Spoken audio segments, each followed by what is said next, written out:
Dear children, welcome to our channel Grammar and Hands. இந்த வீடியோவில் 8ஆம் வகுப்பு கணக்கு அலகு 2 அளவைகள் பயிற்சி 2 கணக்குகளில் 5 மற்றும் 6வது கணக்குக்கான விடைகளை விளக்கமாக பார்க்கலாம். உங்களோட 5வது கணக்கு அருங்கோணம். அருங்கோணம்னா 6 பக்கம் உள்ளது தான் என்னது அருங்கோணம். இந்த ஒரு அருங்கோண வடிவில் ஒரு கால் மிதியடி மேட்டு போடுறோம் இல்லையா, வீட்டில் தொடச்சி மண்ணு வெளியிலேருந்து வரும்பொழுது வாசப்படியில் போட்டிருக்கோம் இல்லையா மேட்டு, அந்த மிதியடி இந்த மாதிரி அருங்கோண வடிவில் இருக்குது. அதனுடைய பரப்பளவை கண்டுபிடிங்கன்னு சொல்லி கேட்டிருக்காங்க. ஹியர் சில்ட்ரன், அவங்க என்ன பண்ணியிருக்காங்கன்னு கேட்டிங்கன்னா, இந்த மேலே 70 சென்டிமீட்டர் கொடுத்துட்டாங்கம்மா. மேலே 70 சென்டிமீட்டர் கொடுத்துட்டு அப்புறம் என்ன கொடுத்துருக்காங்கன்னு கேட்டிங்கன்னா இந்த எண்டுலேருந்து இந்த எண்டு வரைக்கும் 90 சென்டிமீட்டர் கொடுத்துருக்காங்க. இந்த மேலேருந்து இந்த கீழே வரைக்கும் 70 சென்டிமீட்டர் கொடுத்துருக்காங்க. இப்போ நீங்கள் படத்தை பார்த்தீங்கன்னா இந்த பக்கம் ஒரு முக்கோணம் இருக்குது, இந்த பக்கம் ஒரு முக்கோணம் இருக்குது, சென்ட்ரலில் ஒரு சதுரம் இருக்குது. அப்போ மொத்தம் மிதியடியினுடைய பரப்பளவுன்னு சொல்லி சொன்னோம்னா நம்ம என்ன பண்ணுறோன்னு கேட்டிங்கன்னா, இந்த முக்கோணம் இந்த சதுரம், 2 முக்கோணங்கள் ப்ளஸ் ஒரு சதுரம். அப்போ நம்ம டிசைட் பண்ணியாச்சு. அப்போ சதுரத்துக்கு என்ன வேணும்? பரப்பளவுக்கு ஃபார்முலா பக்கம் பெருக்கல் பக்கம். நீ அந்த இடத்துல கொஞ்சம் கவனமாக இருக்கணும். அதாவது அவங்க என்ன சொல்கிறாங்கன்னா, இந்த எண்டுலேருந்து இந்த எண்டு வரைக்கும் எவ்வளவாமா 90 வந்துருச்சு, 90ன்னு சொல்லிட்டாங்க.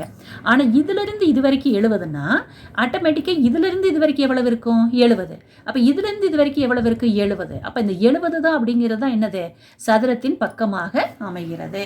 அப்போ சதுரத்தின் பக்கம் 70 சென்டிமீட்டர்னா பரப்பளவுக்கு பக்கம் பெருக்கல் பக்கம் சதுர அலகுகள் 70 பெருக்கல் 70 7 7 49 போட்டுக்கோங்க. 2 0க்கு 2 0 போட்டு சதுர சென்டிமீட்டர் போட்டுக்கலாம். நம்ம ஃபஸ்ட்டு ஒரு முக்கோணத்துக்கு கண்டுபிடிச்சிட்டு அடுத்து 2 முக்கோணத்துக்கு கண்டுபிடிக்கலாமா? இப்போ முக்கோணத்துக்கு நீங்கள் வாங்க. முக்கோணத்தில் பார்க்கும் பொழுது இதை இப்படி திருப்பி வச்சுக்கோங்க. இந்த கீழே இருக்கிறது தான் என்னது அடிப்பக்கம். அது எவ்வளவாமா 70 சென்டிமீட்டர். அவங்க இது ஏன் நான் 10ன்னு அவங்க கொடுக்கலையே, எப்படி போடுறேன்னா, இந்த எண்டுலேருந்து இந்த எண்டு வரைக்கும் 90ன்னு கொடுத்துட்டாங்க. சென்டரில் இதுலேருந்து இது வரைக்கும் 70 கட் ஆயிடுச்சு. அப்போ 90ல் 70 போனால் மீதி 20. அப்போ இந்த 2 முக்கோணம் ஈக்குவலாக இருக்கிறனால இது ஒரு 10 இது ஒரு 10, புரியுதா? ஃபுல் நீளம் 90. அந்த 90ல் இது மட்டும் எவ்வளவு 70 போயிடுச்சு. அப்போ நம்மகிட்ட இருக்கிற மீதி 3 20, இங்கிட்ட ஒரு 10 இங்கிட்ட ஒரு 10ன்னு சொல்லி கொடுத்துட்றோம். அப்போ நம்மளுக்கு என்ன ஆகுது? முக்கோணத்தினுடைய அந்த சதுரத்தின் ஒரு பக்கமே முக்கோணத்தினுடைய அடிப்பக்கமாக அமைகிறது. அப்போ அடிப்பக்கம் 70 சென்டிமீட்டர், உயரம் 10 சென்டிமீட்டர். அதனுடைய பரப்பளவுக்கு ஃபார்முலா அரை BH சதுர அலகுகள். அரை பெருக்கல் பிக்கு பதில் 70 பெருக்கல் ஹெச்சுக்கு பதில் 5 போட்டால் 1 2 10ல் I 2 10. அப்போ 70 5 பெருக்கணும். அப்போ என்ன பண்ணிக்கலாம்? 7 5 35. இந்த 0க்கு 0 போட்டோம்னா 350 சதுர சென்டிமீட்டர். நம்ம கண்டுபிடிச்சது என்னது? ஒரு சதுரத்தின் பரப்பளவு ஒரு முக்கோணத்தின் பரப்பளவு. நம்மளுக்கு வேணுங்கிறது என்னது? 2 முக்கோணங்களில் பரப்பளவு வேணும் இல்லையா? அப்போ நம்ம என்ன பண்ணுவோம்னு சொல்லி கேட்டோம்னா, கண்டுபிடிச்ச இங்கே இருக்குது 2 முக்கோணங்களின் பரப்பளவு இந்த 350 2ஆல் பெருக்குனா எவ்வளோ வந்துருச்சு? 700. 2 350 700 சதுர சென்டிமீட்டர் வந்துருச்சு. இப்போ நம்ம சதுரத்துக்கும் கண்டுபிடிச்சிட்டோம், 2 முக்கோணத்துக்கும் கண்டுபிடிச்சிட்டோம். அப்போ அந்த மிதியடியின் ஏன்னா கூட்டு வடிவம்னு போடலாம், நான் அவங்க மிதியடின்னு கொடுத்ததுனால நான் மிதியடினே போட்டுட்டேன். சரியா? இல்லை நீங்கள் கூட்டு வடிவம்னு உங்கள் டீச்சர் சொல்லி கொடுத்தாங்கன்னா கூட்டு வடிவனே போடுங்க. அப்போ அந்த மிதியடியின் பரப்பளவுனா கண்டுபிடிச்ச சதுரத்தின் பரப்பளவு ப்ளஸ் இந்த 2 முக்கோணங்களின் பரப்பளவு 2 கூட்டினீங்கன்னா 5600 சதுர சென்டிமீட்டர் வருது. அடுத்த கணக்கு பார்த்தீங்கன்னாடா, ஒரு ராக்கெட் மாதிரி ஒரு சேஃப், ராக்கெட் மாதிரி ஒரு வடிவம், அதனுடைய பரப்பளவு கேட்டிருக்காங்க. அப்போ நீ யோசிக்கணும். என்ன யோசிக்கணும்னா, பார்த்தாவே தெரியுது இது என்னது? ஒரு செவ்வகம். அப்போ அந்த ராக்கெட்டில் சென்ட்ரலில் செவ்வகம் இருக்குது, இங்கே ஒரு முக்கோணம் இருக்குது, இதுக்கு பேர் சரிவகம்.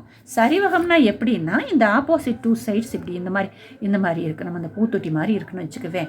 அப்போ சரிவகம். அப்போ ஒரு சரிவகம், ஒரு முக்கோணம், ஒரு செவ்வகம் 3 கூட்டினாதான் உனக்கு என்ன கிடைக்கும்? இந்த ராக்கெட் வடிவ அந்த கூட்டு வடிவத்தினுடைய ஏவுகணையினுடைய பரப்பளவு கிடைக்குன்னு வச்சுக்கலாம். சரியா? அதை எழுதிக்கிறேன். ஏவுகணையின் பரப்பளவு ஈக்குவல் இந்த சரிவகத்தின் பரப்பளவு கூட்டல் இந்த செவ்வகத்தின் பரப்பளவு கூட்டல் இந்த முக்கோணத்தின் பரப்பளவு. ஃபஸ்ட்டு சரிவகத்துக்கு போகிறோம். சரிவகத்தினுடைய பக்கம் A 30 மீட்டர். அதாவது 2 பக்கம் இருக்குது. இது ஒரு பக்கம், இது ஒரு பக்கம். இது செங்குத்தாக இருக்குது. அப்போ இது ஒரு பக்கம் 30, இது எவ்வளவாமா 50. அப்போ ஒரு பக்கத்தை ஏன்னு வச்சு 30 சென்டிமீட்டர், இன்னொரு பக்கத்தை Bன்னு வச்சு 50 சென்டிமீட்டர் வச்சாச்சு. உயரம் 20 சென்டிமீட்டர் போட்டிருக்கிறோம்.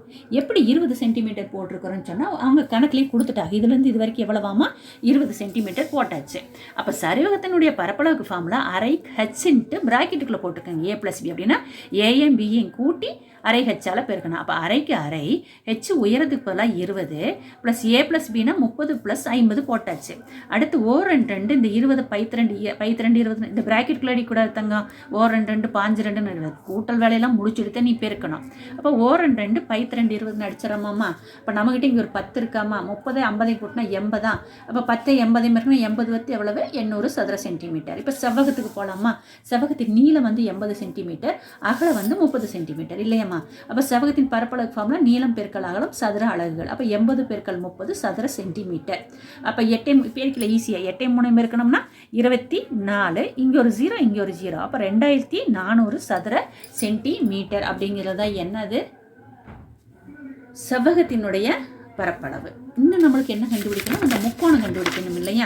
அப்போ முக்கோணத்தினுடைய அடிப்பக்கம் வந்து 30 சென்டிமீட்டர், உயரம் வந்து 20 சென்டிமீட்டர் அவங்களே கொடுத்துட்டாங்க. ஃபார்முலா அரை பிஹெச். அப்போ அரை பெருக்கல் பிக்கு பதிலாக 30 பெருக்கல் ஹெச்சுக்கு பதிலாக 20 போடுறோம். ஓ 2 பைத்திரண்டு 20 அடிக்கிறோம். அப்போ 30 10 பெருக்குனா 3 இந்த 2 0க்கு 2 0.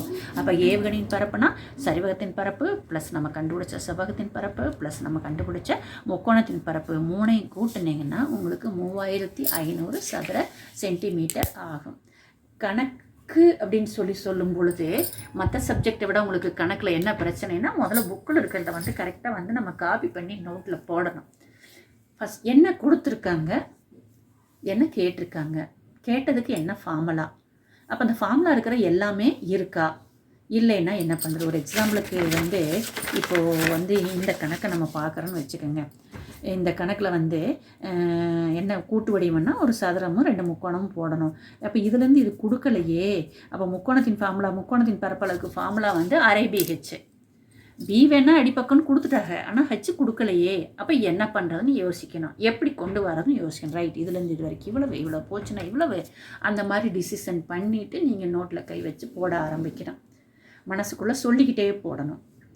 அந்த மாதிரி போடும் பொழுது இந்த கேர்லெஸ் மிஸ்டேக் அப்படிலாம் வரவே வராது. நம்மளோட கிராமர் அண்ட் ஹேண்ட்ஸ் சேனலில் இடத்துல 2 வருஷமாக 6வது, அடுத்த 2 வருஷத்துக்கு முன்னாடி 6th, அப்புறம் 7th படித்த குழந்தைங்களாம் 6th நம்மளோட சேனலை பார்த்து சயின்ஸ், சோசியல் சயின்ஸ், மேத்தமெட்டிக்ஸ் படித்த குழந்தைங்கள்லாம் இப்போ 8th வந்திருப்பீங்க. நம்ம சேனல் ஆரம்பித்து 2 வருஷம், இது 3வது வருஷம்.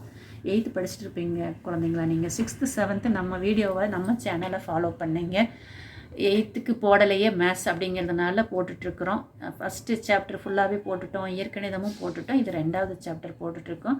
அது மட்டும் இல்லாமல் அறிவியல் இருக்கிற எல்லா பாடங்களுக்கும் நீங்கள் கைடெல்லாம் வந்து வாங்க வேண்டியதில்லை. நம்ம சிம்பிளாக வந்து புக்கிலேயே கொஷின் ஆன்சர் குறித்து, சில கொஷின் ஆன்சருக்கு வந்து புக்கில் இல்லை அப்படின்னா ஒரு டேபிள் மாதிரி போட்டு எழுதி நடத்தி கொடுத்துருக்குறோம். அறிவியலை ரொம்ப எளிய முறையில் டீச் பண்ணி வீடியோ போஸ்ட் பண்ணியிருக்கிறோம். இதை பார்க்குற குழந்தைங்க அறிவியல் வீடியோவையும் பாருங்கள். தொடர்ந்து நம்ம சேனலில் 8th மேத்தமெட்டிக்ஸ்க்கும் பாருங்கள். Thank you.